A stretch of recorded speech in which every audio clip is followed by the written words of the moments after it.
bienvenidos a todos los oyentes que estáis hoy con nosotros. Es un placer teneros aquí.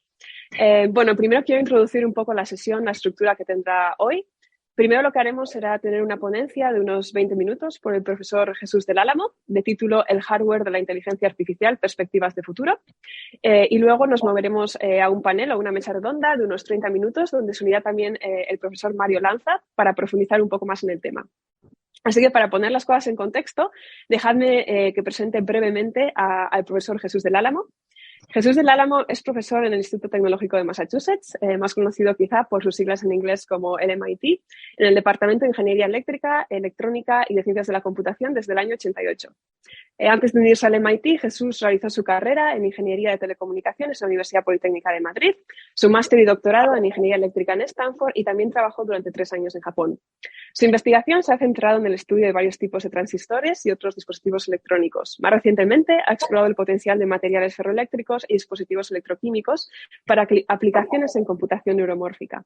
El trabajo de investigación del profesor del Álamo y de sus estudiantes ha recibido numerosos premios y de entre esta muy extensa lista voy a destacar tan solo unos pocos, como son, por ejemplo, el Intel Outstanding Research Award in Emerging Research Devices en el año 2012, el Semiconductor Research Corporation Technical Excellence Award en el año 2012 y más recientemente el IEEE Cledo Brunetti Award en el año 2021, otorgado por el Instituto de Ingenieros Electrónicos y Eléctricos para honrar contribuciones excepcionales en nanotecnología y miniaturización electrónica.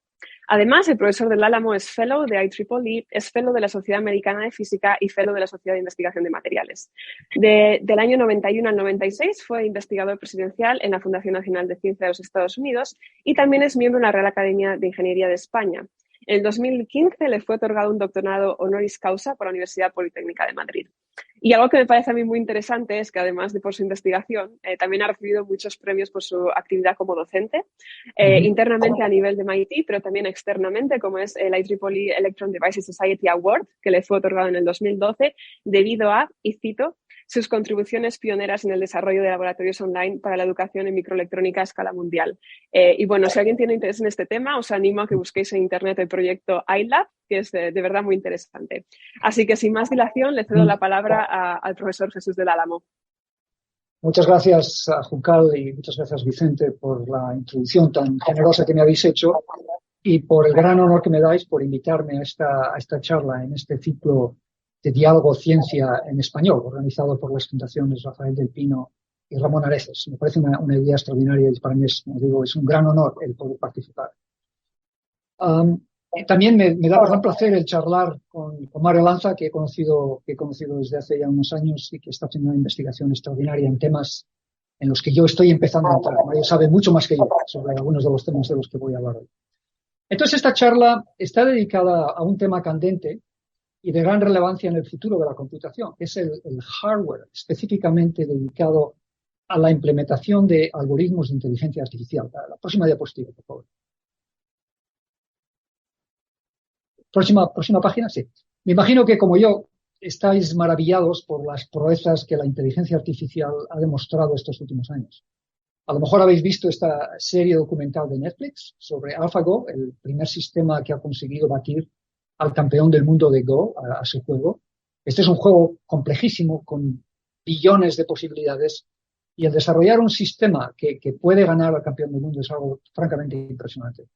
Y estoy seguro de que vosotros conocéis también muchos más ejemplos impresionantes de la potencia de la inteligencia artificial estos días, en la identificación de imágenes, la comprensión de lengua hablada, navegación automatizada, etcétera, etcétera. Este es el tema de interés hoy. Otra diapositiva, por favor. Entonces, si pensáis en ello, hay 4 pilares sobre los que se basa esta explosión reciente en la potencia de la inteligencia artificial. Son los algoritmos, en los que ha habido desarrollos importantes, las enormes bases de datos que se han creado estos años pasados que han sido anotadas, el talento humano, que a veces se olvida, la tremenda importancia que tiene, y la mejora en el hardware. Y este es el tema del que quiero hablar hoy, el papel que el hardware tiene en esta revolución de la inteligencia artificial. Pasamos a la próxima página, por favor. Entonces, esta gráfica que os enseño aquí da una idea clara de la capacidad de computación requerida para la implementación de estos modelos de artificial intelligence de estos últimos años, que han sido ya tan famosos, ¿no? En el eje horizontal está el tiempo, desde el año 85 hasta ahora, y en el eje vertical es la capacidad de computación en petaflops multiplicado por día. Esencialmente, el número de operaciones que estas máquinas pueden realizar en un día. Y peta quiere decir 10 a la 15, o sea que es un número gigantesco, y a la vez daos cuenta que la escala es logarítmica, o sea que está creciendo un factor de 10 en la escala vertical cada uno de estos segmentos, ¿no? Entonces lo que se observa es que hasta el año 2012 aproximadamente, el progreso en los ordenadores dedicados a Artificial Intelligence se doblaba cada año aproximadamente. Y esto es el mismo progreso que la ley de Moore, con la que se implementan todas estas tecnologías.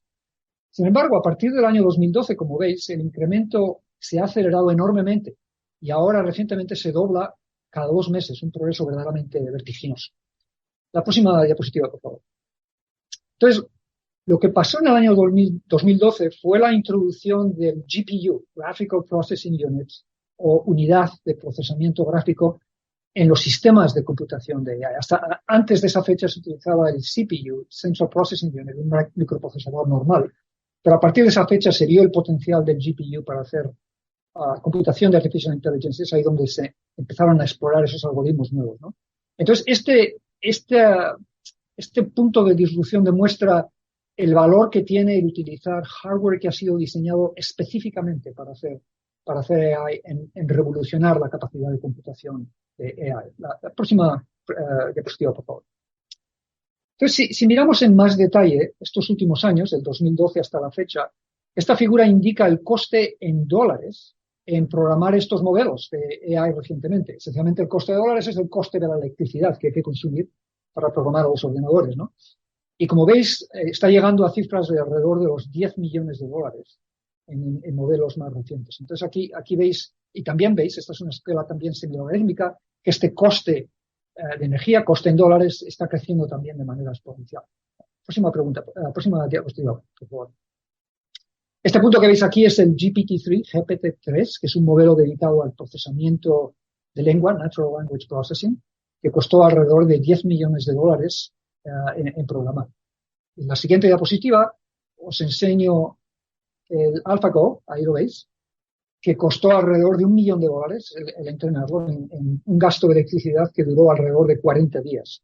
Para haceros una idea, este es un gasto de electricidad equivalente a una emisión de 97 toneladas de dióxido de carbono a la atmósfera, que es equivalente al consumo de 23 hogares americanos durante un año o 1.000 horas de viaje en avión. Como veis, son costes gigantescos que están creciendo de manera exponencial. Una diapositiva más, por favor. Entonces, el problema es que para poder programar modelos tan complejos, uno necesita un procesador con gran capacidad de computación, que consume mucha energía eléctrica. Esta gráfica recoge la capacidad de computación de estos procesadores que se han utilizado recientemente en AI en función de la potencia que consumen. Entonces, la capacidad de computación, una vez más, se mide en este caso en giga operaciones por segundo, giga es 10 a la 9, y la potencia se mide en vatios. Y como veis, el eje horizontal llega hasta 10 kilovatios, son unas cantidades de potencia verdaderamente tremendas. Entonces, lo que veis aquí es que hay una relación directa entre la potencia de la computación y la potencia eléctrica que es consumida, ¿no?, en el entrenamiento de estos modelos. Si quieres un procesador más rápido, vas a tener que estar dispuesto a consumir mucha más potencia eléctrica. Quiero contaros en la próxima diapositiva un poco más de detalle en próxima diapositiva, por favor. Este punto en particular, que es un microprocesador, bueno, como veis, un nombre más apropiado es macroprocesador, muy especial, que se llama el Cerebras WSE2 o Wafer Scale Engine 2. Próxima diapositiva, por favor. Este es un procesador que tiene un tamaño enorme, como lo veis en la escala, en la foto de la derecha. Tiene 2.6 billones de transistores, billón estilo europeo, o sea, 2.6 por 10 a la 12 transistores. Está dividido en 850.000 cores, contiene 40 gigabytes de memoria y ocupa un área de 463 centímetros cuadrados. Como veis en la figura de abajo del centro, cada olea de silicio, del estado del arte hoy, que son 300 milímetros de diámetro, produce exactamente un chip. Está fabricado en Taiwán en una tecnología de 7 nanómetros. Es un chip verdaderamente extraordinario. No he visto en mi vida una cosa tan grande como esta, con mucho además. Entonces, este chip se utiliza en superordenadores que están dedicados al entrenamiento de modelos de inteligencia artificial, como veis en la foto de abajo de la izquierda, ¿no? Es una verdadera maravilla de la nanotecnología moderna, el poder construir un chip tan grande con tantos transistores y todo funcionando a la vez.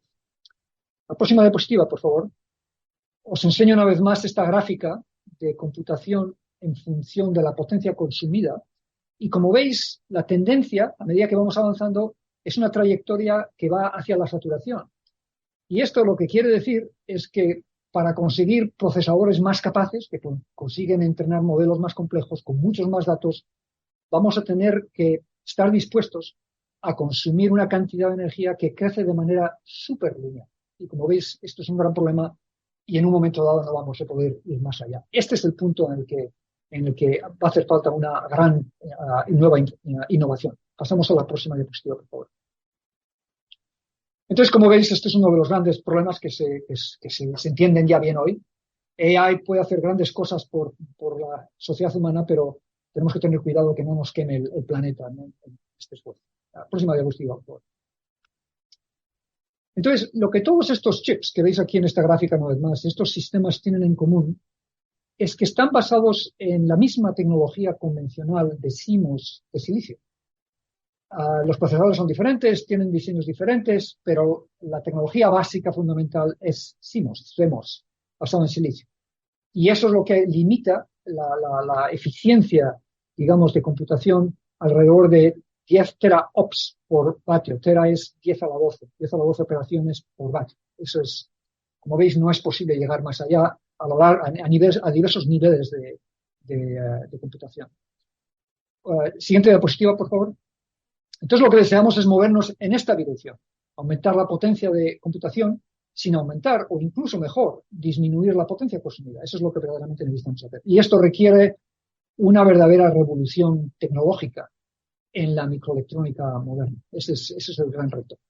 Entonces, quiero comentaros sobre dos caminos que hay diferentes, que se están investigando con gran intensidad estos días para poder movernos en esa dirección deseada. El primero es resolver lo que se llama el memory bottleneck, o el cuello de botella de la memoria.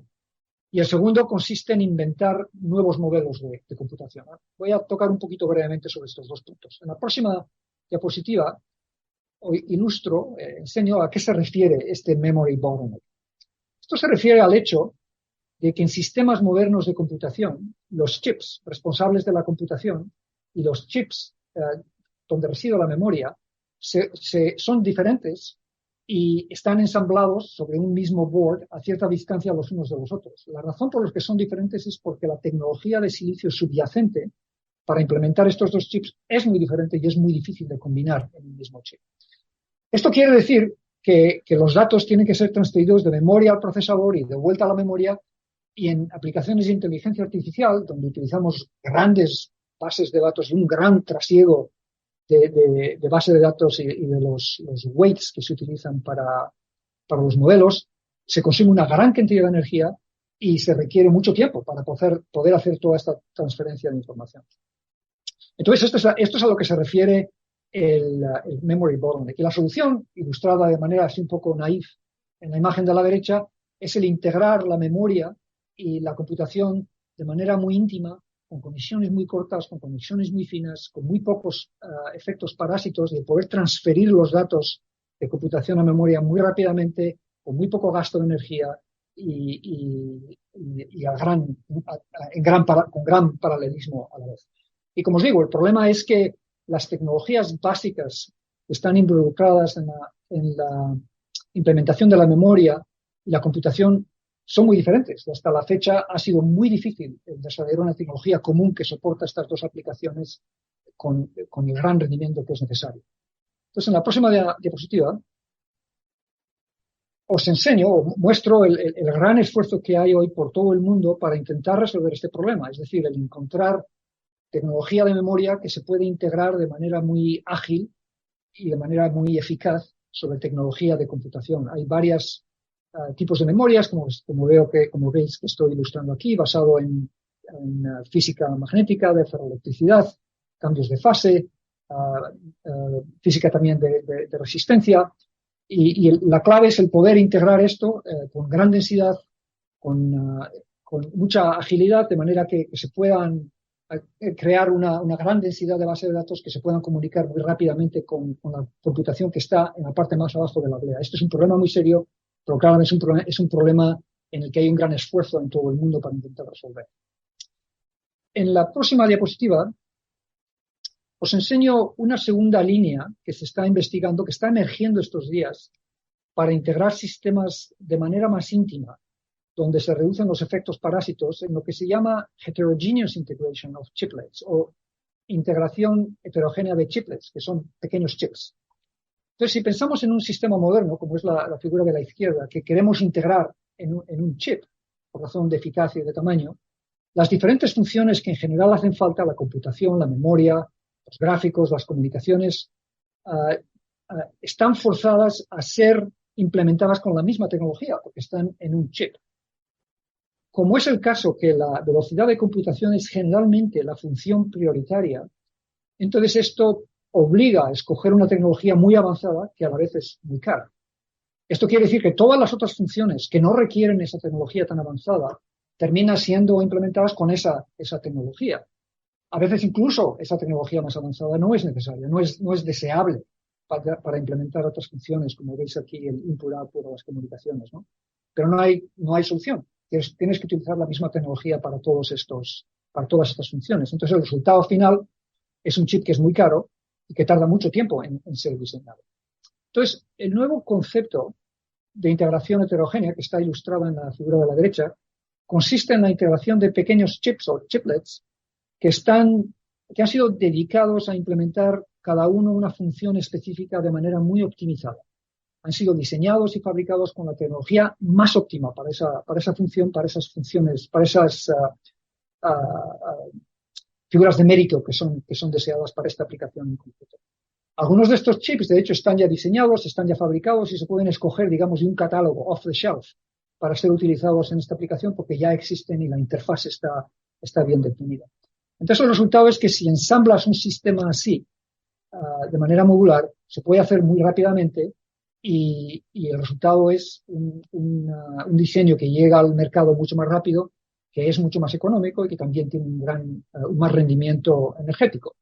Pero claro, el reto es el encontrar una tecnología necesaria, una tecnología que nos permite conectar estos chips de manera muy óptima, con conexiones muy densas, con muy pocos parásitos que requieren muy poca energía para transferir las señales. Ese es el reto tecnológico hoy en implementar este tipo de tecnología, y hay un gran interés en todo el mundo por desarrollar esta tecnología y por desarrollar las interfaces y los sistemas de diseño necesarios para diseñar un sistema optimizando la tecnología para cada una de las funciones, ¿no?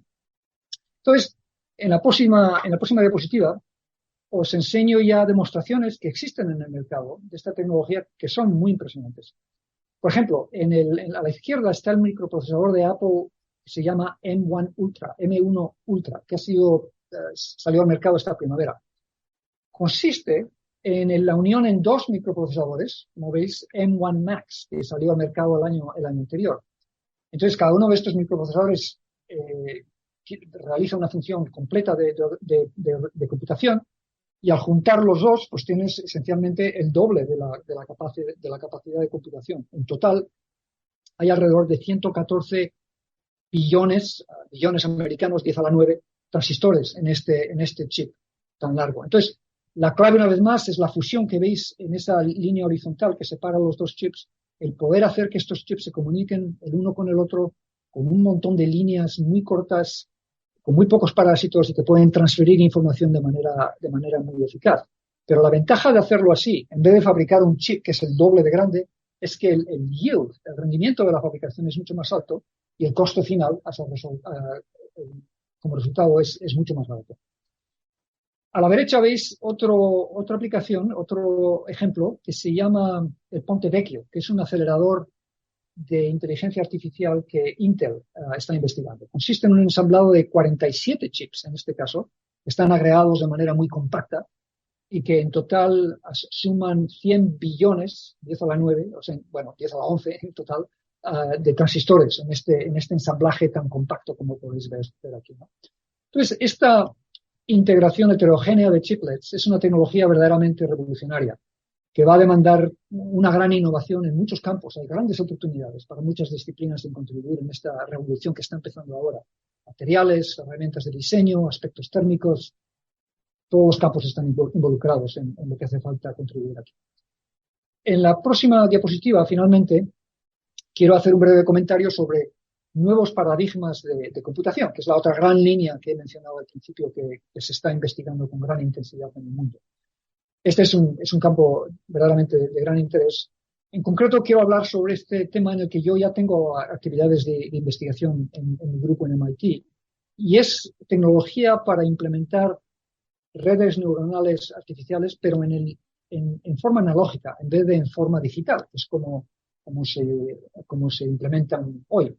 Entonces, en el campo analógico, la ventaja es que las operaciones básicas que hay detrás de la multiplicación de matrices, que es la operación clave de los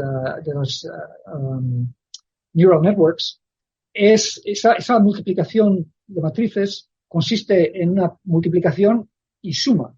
Entonces, la multiplicación y la suma se pueden hacer explotando la ley de Kirchhoff y la ley de Ohm en una matriz de resistores, como os enseño aquí.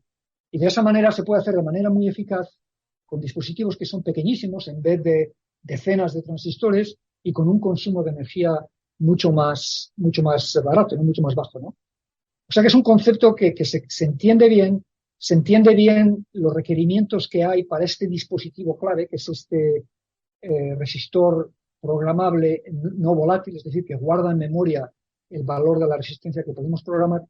Y el problema es que hoy por hoy ese dispositivo no existe. Nadie ha conseguido sintetizar un dispositivo que tiene todas las características necesarias para implementar este concepto, ¿no? Y es ahí donde a mí me atrae este reto, porque es un reto a nivel de dispositivos, que es el área, digamos, de especialidad en mi grupo, ¿no? Entonces, en la próxima diapositiva os enseño varias direcciones que se están siguiendo por todo el mundo para intentar implementar este concepto, ¿no?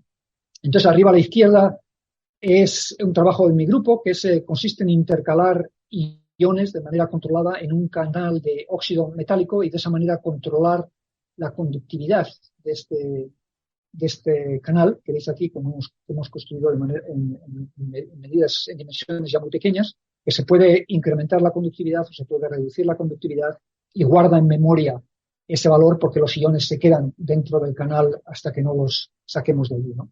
En el medio veis una aplicación que consiste en crear filamentos conductores dentro de una matriz de óxido metálico, una vez más, pero en este caso es un óxido que es aislante. A la derecha es un concepto que explota el fenómeno ferroeléctrico, que también estamos investigando en el grupo en MIT. Abajo a la izquierda es una gráfica de Mario Lanza, que me ha mandado, que es nuestro interlocutor hoy, que también tiene un programa de investigación en este área en el que está explorando el potencial de materiales bidimensionales 2D, como el graphene oxide, graphene o molybdenum disulfide y otros más para implementar redes neuronales. Y abajo a la derecha veis un concepto de fotónica, que hay otros colegas aquí en MIT y en otras partes del mundo que están investigando. Son, como veis, una gran diversidad de líneas de ataque, materiales muy diferentes, física muy diferente. Es un área fascinante para poder contribuir prácticamente desde cualquier disciplina, ¿no? Entonces, con esto llego a mi diapositiva final, donde concluyo. Entonces, claramente, para seguir aprovechando el gran progreso que está ocurriendo en inteligencia artificial, va a ser necesario el inventar un nuevo hardware que ha sido creado de manera específica para implementar las funciones necesarias para los algoritmos de inteligencia artificial. Y esto va a requerir, como ya he dicho, mucha innovación y va a generar muchas oportunidades para contribuir al progreso, desde memorias que están integradas en SIMOS hasta nuevas tecnologías de empaquetamiento, como ya he hablado de chips, incluso nuevos conceptos de computación van a ser necesarios, ¿no? Entonces, digamos, como gran conclusión, este es un gran momento para ser estudiante en todas estas ramas de ingenierías que son relevantes para los microsistemas. Muchas gracias por interés y tengo el placer ahora de meternos en una discusión sobre estos temas. Gracias, Juan Pablo. De acuerdo, muchas gracias Jesús por la charla. La verdad es que me ha parecido muy bonita porque creo que muchas veces en charlas de carácter divulgativo oímos sobre los grandes progresos que la inteligencia artificial está desarrollando en diferentes campos, ¿no? Pero no oímos tanto sobre los retos que conlleva y creo que nos has dado una buena perspectiva en cuanto a coste económico, energético, climático y, por supuesto, de hardware, que no siempre oímos sobre este tipo de cosas. Así que, bueno, ahora para profundizar un poco más en el tema, tenemos con nosotros al profesor Mario Lanza y junto con Jesús pues estableceremos ahora una mesa redonda, así que permitidme, igual que he hecho con Jesús, que introduzca a Mario. Mario Lanza es profesor asociado en el King Abdullah University of Science and Technology en Arabia Saudí desde octubre de 2020. Previamente obtuvo su doctorado con honores en Ingeniería Electrónica en el 2010 en la Universidad Autónoma de Barcelona, donde también completó su carrera y su máster en micro y nanotecnología. Durante su doctorado realizó visitas como investigador a la Universidad de Manchester y a Infineon Technologies en Alemania y realizó sendos postdoctorados en la Universidad de Pekín y también en la Universidad de Stanford como Marie Curie Fellow. Desde 2013 a 2020 fue profesor en la Universidad de Suzhou en China. El profesor Lanza ha publicado más de 120 artículos científicos, muchos de ellos en revistas de alto impacto como son Science or Nature, y también ha registrado varias patentes y es editor asociado de varias revistas científicas como Science Reports y Microelectronic Engineering. Entre los varios premios que ha recibido se encuentran, por ejemplo, el Premio a Investigador Joven en Ingeniería Microelectrónica, otorgado por el Sevilla en 2017, y el Young 1000 Talent Award, otorgado en 2015. Y en la actualidad, junto con su equipo de investigación, estudia cómo mejorar dispositivos electrónicos usando materiales bidimensionales, como ha comentado Jesús, con aplicaciones tales como el almacenamiento no volátil de información y computación de inteligencia artificial. Así que bienvenido, Mario. Muchas gracias, Juncal. Es un placer estar aquí con vosotros. De acuerdo. Entonces, ahora para dar comienzo a esta mesa redonda, lo que he hecho es preparar como 4 grandes temas. Yo haré un par de preguntas dentro de cada tema. Pero, por supuesto, sentíos libres de añadir otros comentarios o saliros un poco por la tangente si veis que hay cosas relevantes que mencionar. Y, bueno, sería genial si los dos pudierais pues hablar un poco de vuestras perspectivas en cada uno de estos temas. Entonces, por tener una hoja de ruta, los 4 grandes temas que tengo aquí son, el primero, profundizar un poco en computación neuromórfica. Creo que no has mencionado exactamente esa palabra, Jesús, pero sí has tocado temas relacionados. Entonces, creo que podríamos hablar un poco sobre ese tema. Hablar un poco también sobre la colaboración entre el mundo académico o de la universidad y la industria, muy patente en Estados Unidos, no sé si tan patente en España, así que dado que habéis estado en diferentes países, ambos, creo que podréis aportar perspectivas de qué modelos habéis visto. El tercer tema sería qué oportunidades veis para España en el campo de la microelectrónica en los próximos años. Y finalmente, quizá una pregunta un poco más de carácter personal sobre cómo ha sido vuestra experiencia siendo científicos, haciendo una carrera científica.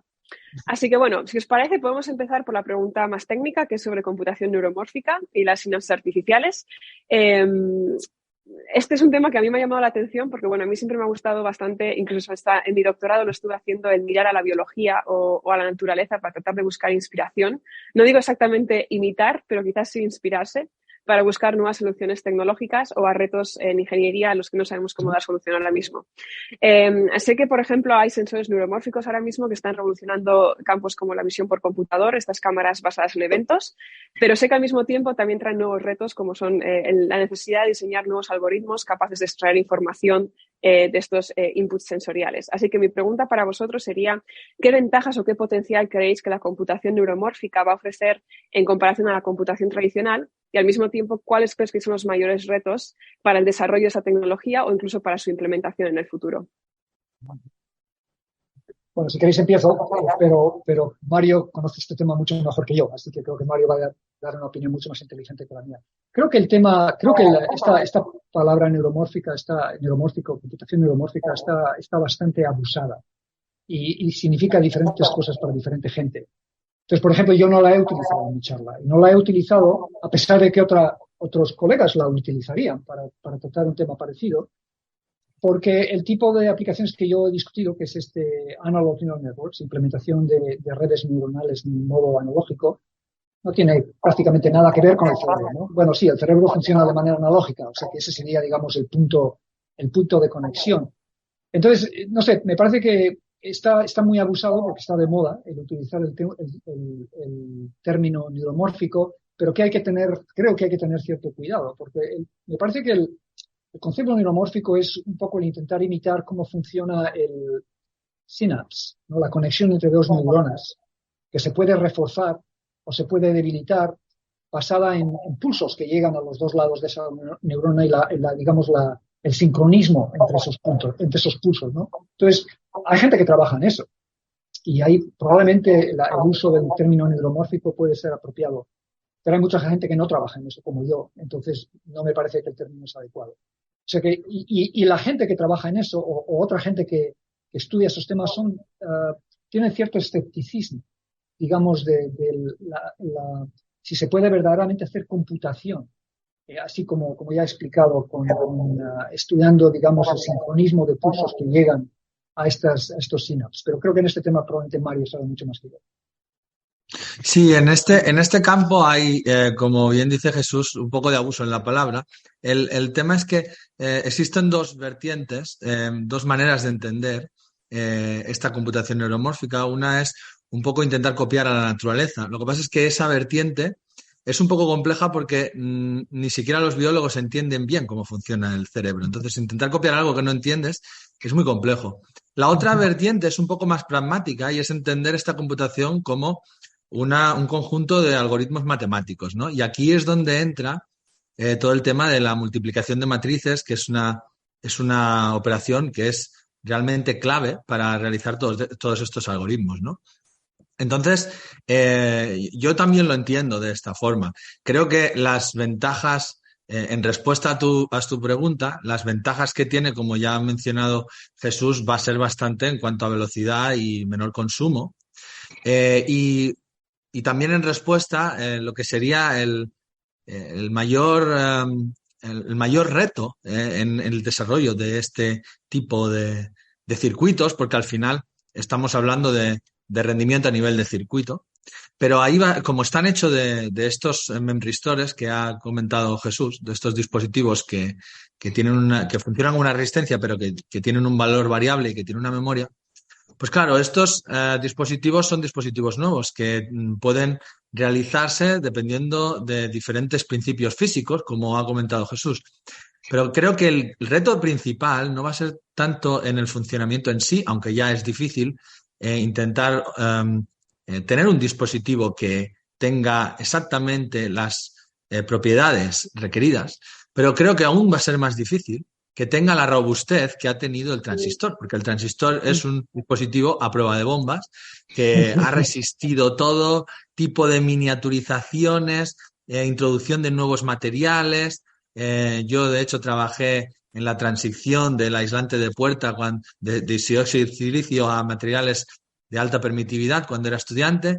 Ha resistido todo, es muy robusto y, claro, hacer que un memristor ya sea hecho de materiales de óxidos de metal, de materiales ferroeléctricos, de materiales bidimensionales, pues hacer que sea tan y tan fiable, poder hacer tantísimos componentes tan pequeños que sean todos iguales, con poca variabilidad y alto rendimiento, eso para mí va a ser lo más difícil. Uh-huh. De acuerdo. ¿Cómo ves entonces el tema de implementarlo? ¿A cuánto crees que estaremos de poder usar en aplicaciones? Hombre, a ver, la verdad es que hay las previsiones, hay un documento bastante popular entre los ingenieros electrónicos que se llama el IRDS, que es como una especie de roadmap que realizan ingenieros tanto en la industria como en la academia. Entonces, las predicciones que se han hecho aquí normalmente se han alcanzado, incluso muchas de ellas antes de las fechas previstas, otras se han tenido que retrasar. Pero normalmente la comunidad científica ha progresado a muy buen ritmo, ¿no?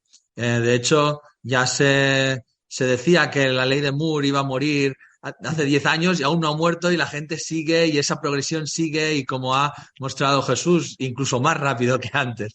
Con lo cual, yo soy optimista, aunque sea difícil, pero soy optimista. De acuerdo. Bueno, cambiando ahora un poco de tema, quería entrar en el tema de la colaboración entre industria y academia o entre industria y universidad, que creo que es un tema que también ha salido en diálogos previos con otros ponentes. Entonces, bueno, sé que ambos habéis hecho carrera en diferentes países. Sé que incluso Jesús está involucrado en este MIT AI Hardware Program, que es una alianza entre el MIT y varias industrias, que bien tengo entendido, para desarrollar precisamente este hardware para AI. Entonces, bueno, mi experiencia en Estados Unidos hasta ahora ha sido que al menos en departamentos como ingeniería, la industria juega un papel bastante importante en dar financiación y en establecer proyectos conjuntos para empujar varias tecnologías. No sé hasta qué punto está presente en España.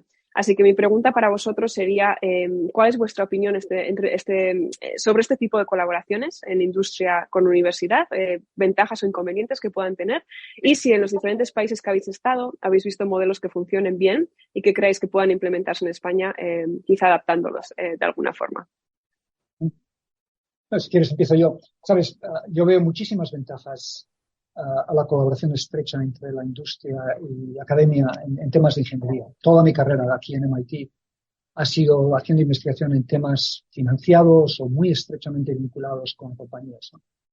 Y si piensas en ello, nosotros como académicos podemos dedicarnos a trabajar en problemas interesantes, fascinantes, donde hay que descubrir algo nuevo, sintetizar algo nuevo. Pero yo como ingeniero no solamente quiero trabajar en algo nuevo, excitante, ser el primero en hacer algo importante, quiero ser relevante también. Y es ahí donde quiero decir que quiero que mi trabajo mejore la sociedad humana, mejore el mundo. Y es ahí donde la industria nos da una guía fundamental de qué problemas son relevantes y qué problemas son bonitos, interesantes, pero son menos relevantes. Y francamente, pudiendo escoger, yo quiero escoger temas de investigación que sean relevantes, además de ser fascinantes y difíciles, ¿no? Entonces, esa guía que nos da la empresa es realmente fundamental para esto. Y hoy yo creo que hay que pensar en estas relaciones con la industria, digamos, sobre todo pensando desde España. Hay que pensar de manera internacional. Yo creo que no es apropiado pensar a nivel de país. Estados Unidos es un país muy grande y contiene una gran mayoría de las compañías más avanzadas en todo el mundo en temas de microelectrónica, y las que no son americanas tienen de todas maneras una gran presencia en Estados Unidos. Entonces, en Estados Unidos, digamos, podemos darnos el lujo de pensar de manera nacional. Pero en España yo creo que eso no es apropiado. Hay que pensar de manera internacional, de manera europea. Entonces, para mí habría que pensar que España fuera parte del ecosistema europeo de microelectrónica, que pudiera contribuir en muchos aspectos de la gran diversidad de retos que hay para avanzar la electrónica, la microelectrónica, la inteligencia artificial, etcétera, hacia el futuro, y el poder entrar en colaboraciones con compañías y con otras universidades para contribuir, pero a nivel europeo. Yo creo que esa es la clave, colaborar a nivel europeo.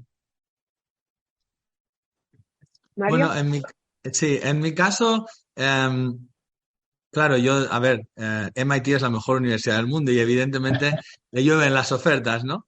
Entonces, me imagino que pueden ser más selectivos. Muchas otras universidades, pues claro, buscan y es más difícil encontrar. Sobre todo, si pensamos en el campo de la inteligencia artificial, que es, pues los microchips modernos es el producto más sofisticado que se ha fabricado nunca. Es el producto más sofisticado creado por el ser humano. Entonces, también por eso es una de las industrias tan estratégicas, ¿no? Con lo cual, aquello de, por ejemplo, realizar una startup y empezar a comercializar algo, pues si es algo de software, es más fácil, pero cuando ya llevas a temas de hardware, se necesitan unos laboratorios especiales, ¿no? Entonces, lo que en la universidad, por lo menos en mi comunidad, lo que se intenta hacer es ir a lo que hará la industria dentro de 10 años. Por ejemplo, los memory storage, los materiales bidimensionales, en lo que yo trabajo, es algo que ellos ahora mismo no pueden hacer, que la industria tiene según qué limitaciones. Te pongo, por ejemplo, en el campo de los materiales bidimensionales, pues ellos no lo pueden hacer en su laboratorio, necesitan crear un laboratorio aparte por temas de contaminación, porque tú no puedes introducir un material nuevo en una planta de producción de microchips, ¿no? Entonces aquí hay un nicho que no es academia, pero tampoco es industria, en el cual pues creo que un ingeniero puede tener posibilidades reales de crear impacto, ¿no? De crear algo, de resolver cuestiones que tiene la empresa que no pueden resolver entre ellos, ¿no? Y aquí es un poco donde yo creo que está la oportunidad para toda la gente, para todos los ingenieros que quieren intentar contribuir un poco más a lo que sería aplicaciones reales en este campo, ¿no?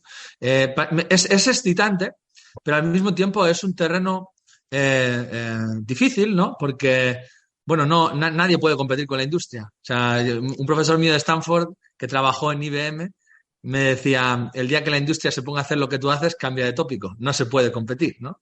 Entonces, mi idea, de como yo lo veo, es intentar resolver cuestiones a las que ellos no pueden llegar o que no es que no puedan, sino que a lo mejor no les interesa la inversión por el retorno, ¿no? Y ahí es donde nosotros podemos tener algo que decir.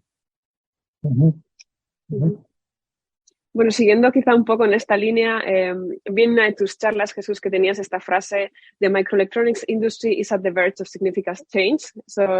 La industria microelectrónica está al borde de un cambio significativo, ¿no? Que es también con lo que concluías tu charla. Y bueno, yo creo que donde hay cambio hay oportunidad en general, ¿no? Hay que saber aprovechar eso. Así que, en la línea de lo que ya estabais comentando, ¿qué oportunidades veis para España en el campo de la microelectrónica? ¿Cómo veis a España industrialmente y académicamente en microelectrónica? ¿Y qué crees qué oportunidades puede haber? Ya habéis comentado un poco, pero bueno, quizá podéis profundizar un poco más. Sí, yo veo muchas oportunidades, pero creo que el punto de mira debe ser Europa y no España. Digo Europa porque de alguna manera el mundo, al menos en el mundo de la microelectrónica, el mundo se ha partido en 3 o 4 regiones, ¿no? Estados Unidos, Europa, Asia, Japón, Corea, Taiwán y China por su lado, ¿no? Entonces, yo creo que hay que pensar a nivel de Europa. Contribuir a nivel de país, España nada más, es muy difícil, ¿no? Pero si eres parte de un ecosistema europeo muy rico, creo que hay oportunidades fantásticas para contribuir, ¿no? Primero, con todo este énfasis que hay ahora de relanzar la industria de microelectrónica, se habla mucho en Estados Unidos, pero también en el resto del mundo. Uno de los grandes cuellos de botella, una vez más aquí, es el número de graduados, de ingenieros cualificados que pueden empujar esta industria hacia adelante. Hay una falta de ingenieros a nivel mundial, de gente cualificada a todos los niveles de educación, ¿no? Entonces, España desde mi punto de vista, tiene un nivel de educación que es muy fuerte en temas de ingeniería y puede hacer contribuciones muy importantes, preparando ingenieros muy bien formados que puedan contribuir a todo el mundo. Esperemos que con preferencia en Europa y en España, empujar esta industria hacia adelante. Entonces, el pensar cómo reforzar la educación en España, la educación de ingeniería en España, para mí me parece que debería ser una gran prioridad, ¿no? Y eso requiere, por ejemplo, todas las clases deberían ser en inglés. Imagino que es algo que hay que hacer una transición, digamos, un poco graduada, pero ese es el punto al que hay que llegar. Desde el primer año de carrera, todas las clases deberían ser en inglés, todos los profesores deberían tener experiencia internacional, idealmente experiencia de haber trabajado en industria, y de esa manera y luego que haya muchos programas de colaboración con la industria para asegurarnos que la educación es relevante. El otro punto de vista que yo creo que es interesante es que España es un país muy atractivo para atraer talento internacional. Bueno, yo llevo viviendo ya muchísimos años fuera de España y entonces sé la sonrisa que trae a los labios a la gente cuando les digo que soy español y me cuentan sobre sus viajes a España y lo bien que se lo han pasado por aquí y por allá, ¿no? Entonces, España es un país muy atractivo para atraer talento internacional. Y hoy por hoy, a través de COVID, hemos aprendido a hacer mucho trabajo y trabajo muy difícil con equipos que están dispersos por todo el mundo online. Eso quiere decir que hay posibilidades de verdaderamente atraer talento internacional a España, montar centros de diseño, montar centros de investigación que forman parte de un ecosistema que se establece por todo el mundo, y con esa atracción, con ese atractivo especial que tiene España, de esa manera atraer verdaderamente trabajo muy interesante y actividades muy interesantes en este tema para España.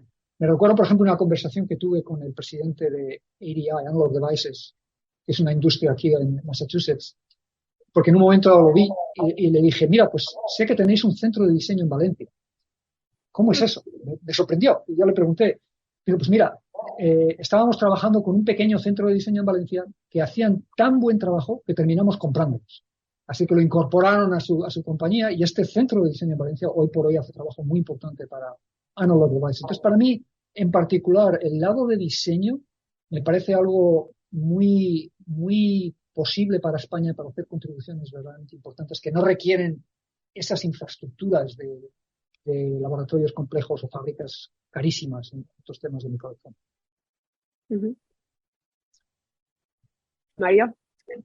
Sí, yo la verdad que coincido en todo lo que ha dicho Jesús, porque, bueno, yo fui estudiante Erasmus, con lo cual para mí Europa es mi casa, no es solamente España, ¿no? He estado en varios países, he ido a muchas visitas a centros punteros en Europa, por ejemplo, AIME, que es un centro que está en Bélgica, que es una referencia mundial, que un caso de éxito de un centro de investigación en este campo.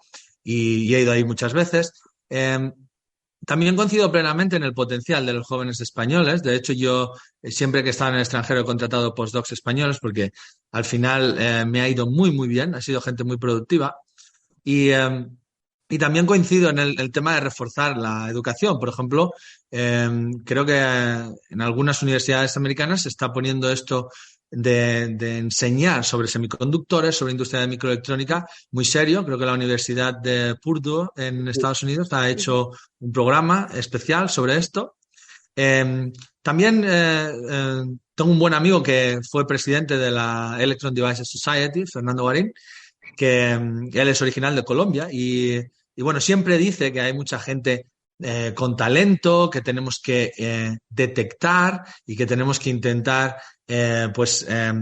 poder atraer a donde son necesarios y donde son útiles, porque la verdad es que realmente, como dice Jesús, hay una falta de profesionales en este campo muy grande, ¿no? Entonces, quizá también lo que yo noto, como fui estudiante de doctorado en España, lo que noto es que hay mucho joven que no, o sea, que no es que ni que tenga interés, sino que no sabe lo que hay fuera, ¿no? Si a mí me hubieran explicado lo que había fuera, pues probablemente me hubiera ido al extranjero antes a coger experiencia. Creo que España está ahí y no se va a mover. El que quiera puede volver siempre, pero la experiencia de poder progresar en el extranjero, pues puede ir muy bien, ¿no? Entonces, no solamente esas oportunidades en el extranjero, incluso uno puede quedarse en España, pero tener esa movilidad es importante, ¿no? Porque es realmente las personas que encuentran el trabajo que les gusta al lado de su casa son muy pocas, es una probabilidad muy baja, ¿no? Entonces, moverse te abre muchas puertas para poder progresar más rápido, ¿no? Entonces, creo que ese es un tema importante, el tema de poder moverse para poder encontrar las mejores oportunidades que te hagan progresar más rápido, es una cosa como para resaltar suficientemente para crear ese atractivo. Uh-huh. Bueno, pues quizá hilando un poco con esto de las experiencias personales, mi última pregunta o el último tema que quería tocar es cómo ha sido vuestra experiencia como científicos. Creo que tendremos oyentes que quizá estén interesados en ciencia, pero no sean científicos necesariamente. Así que para ello se me ocurre que quizá pudiera estar bien si pudierais describir cuál sería vuestro mejor momento en ciencia, el mejor instante que hayáis tenido, mejor entendido como vosotros queráis, ya sea el momento más feliz o el momento más exitoso en ciencia, y quizá también el peor, y qué es lo que habéis aprendido de él. Y quizá un poco hablar de la importancia de ser resiliente en ciencia, y quizá para aquellos oyentes que sí tengan algo más de experiencia con la ciencia, y quizás sean estudiantes de doctorado o estén empezando sus carreras como profesores jóvenes montando sus grupos, pues quizá cuál sería un consejo que les daríais para su carrera científica. Wow, mucha amiga ahí.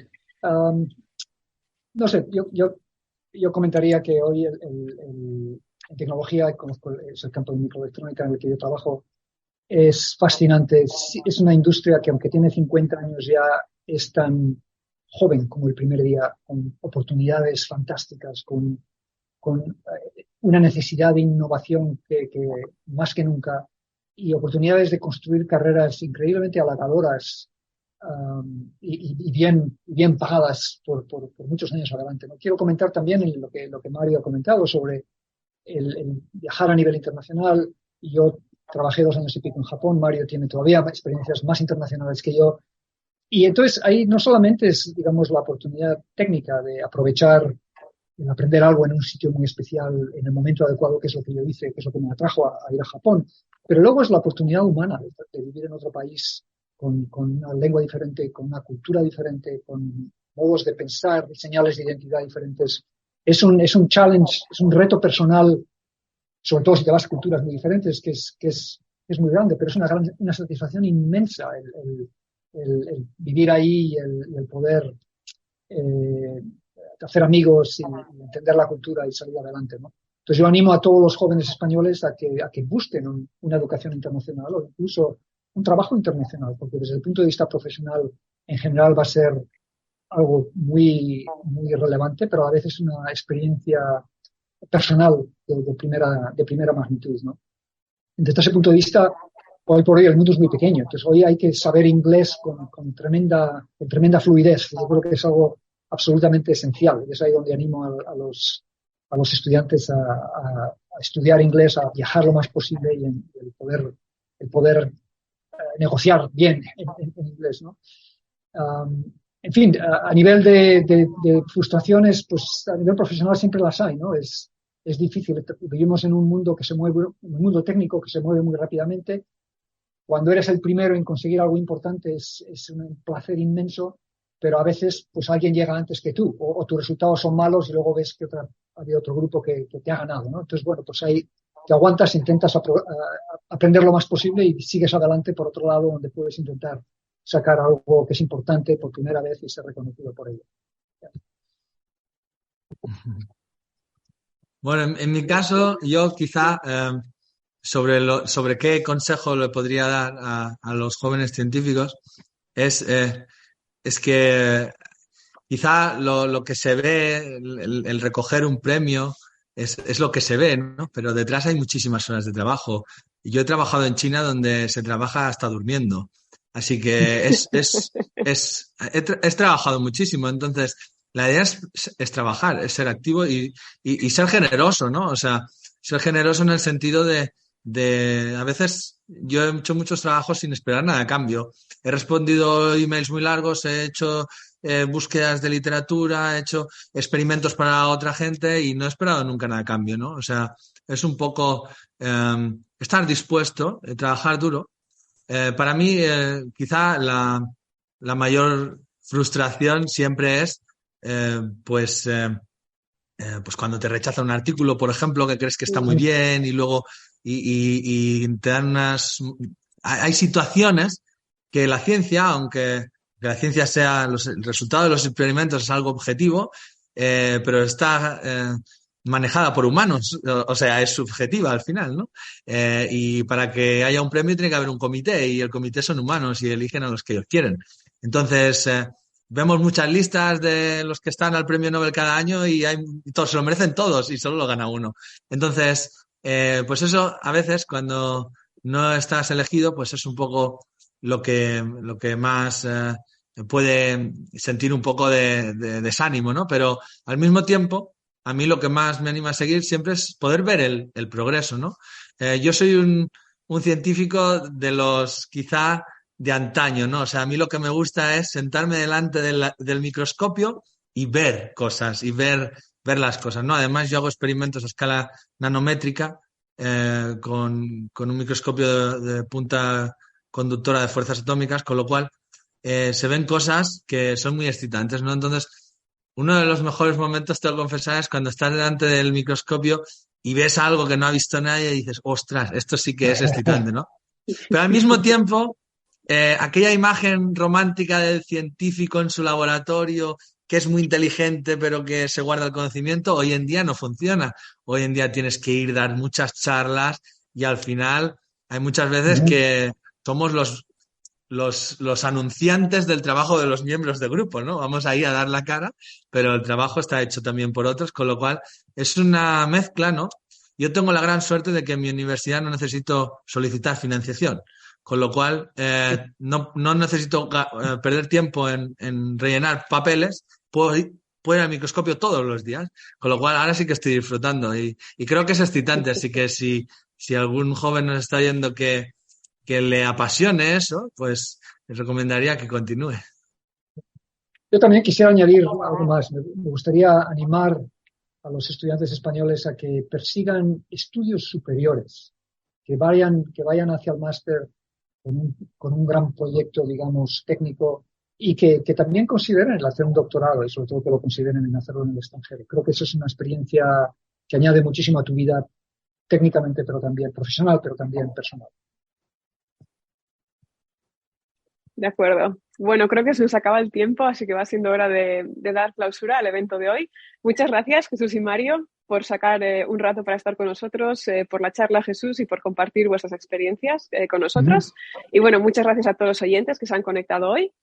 Antes de cerrar, me gustaría recordar que los Diálogos de Ciencia en Español son una iniciativa organizada por varias entidades, como son la Fundación Rafael del Pino y la Fundación Ramón Areces, en colaboración con la Consejería de Educación de Universidades, Ciencia y Portavocía de la Comunidad de Madrid, la Oficina del Español Raíces y, por supuesto, el Club de Científicos de la Asociación de Becarios de Rafael del Pino, que me ha traído ya a mí aquí. Así que, bueno, muchas gracias a todos por asistir hoy.